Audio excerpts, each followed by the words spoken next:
అండి నమస్తే. ఈరోజు మనం మటన్ కీమా చాలా ఈజీగా క్విక్గా ఇలా రెడీ చేసుకుందాము చూద్దాము. దీనికి ఒక 300 గ్రామ్స్ కీమాను శుభ్రంగా కడిగి వాటర్ అంతా పోయాక దానికి ఒక 2 స్పూన్ల రెడ్ మిర్చి పౌడరు, ఆనియన్స్, అల్లం వెల్లుల్లి పేస్టు, లవంగ ఇలాచి దంచి పెట్టుకున్న వెల్లుల్లి పేస్టు, ధనియా పౌడరు, పసుపు ఇవన్నీ వేసి కీమాకు మంచిగా పట్టించాలి. ఇలా మంచిగా కలుపుకొని దీన్ని ఉడికించుకోవాలి. ఉడికించుకుంటే ఏంటంటే నీసు స్మెల్ అనేది రాదు. ఇప్పుడు దీన్ని మనం ఉడికించుకోవాలి. గిన్నెలోనైనా కుక్కర్లోనైనా ఉడికించుకోవచ్చు. ఆయిల్ వేడెక్కాక ఒక 2 మీడియం సైజు ఉల్లిగడ్డలు కట్ చేసుకొని ఉల్లిగడ్డలు వేయించుకోవాలి. ఈ ఉల్లిగడ్డలు అనేది బ్రౌన్ కలర్ రావాలి. ఎందుకంటే ఏది మనము నాన్ వెజ్ వండినా ఉల్లిగడ్డ బాగా వేగితే తీపి అనేది ఉండదు, మంచి టేస్ట్ వస్తుంది. తర్వాత ఒక 2-3 పచ్చిమిర్చి చీలికలు వేసుకొని వేయించుకోవాలి.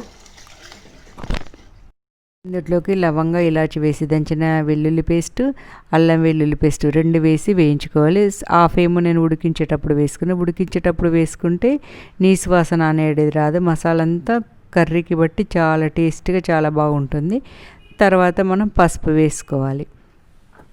ధనియా పౌడర్ వేసి ఇది వేగాక గోల్డెన్ కలర్ వచ్చాక ఇప్పుడు మనం కీమా ఉంటుంది కదా ఉడికించి పెట్టుకుని అది వేసి ఆయిల్ అంతా దీనికి పట్టేదాకా కలపాలి.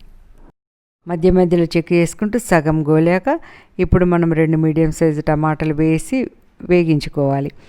ఇవన్నీ మగ్గేదాకా మనం ఫ్రై చేసుకోవాలి. ఇది పెట్టి మంచిగా వేగేదాకా వేయించుకోవాలి. ఇది చాలా టేస్ట్గా ఉంటుంది. టమాటాస్ తర్వాత కుడక పొడి వేసుకొని సర్వ్ చేసుకోవడం. ఈ వీడియో కనుక మీకు నచ్చినట్టయితే లైక్ చేయండి, షేర్ చేయండి, కామెంట్ చేయండి. మొదటిసారి ఎవరైనా చూసినట్టయితే తప్పకుండా సబ్స్క్రైబ్ చేసుకోండి. ఇప్పుడు మనం కొత్తిమీర వేసి సర్వ్ చేసుకోవడమే. చాలా టేస్టీ ఎంతో టేస్టీగా ఉండే keema ready. Thanks for watching. Save water, food and trees.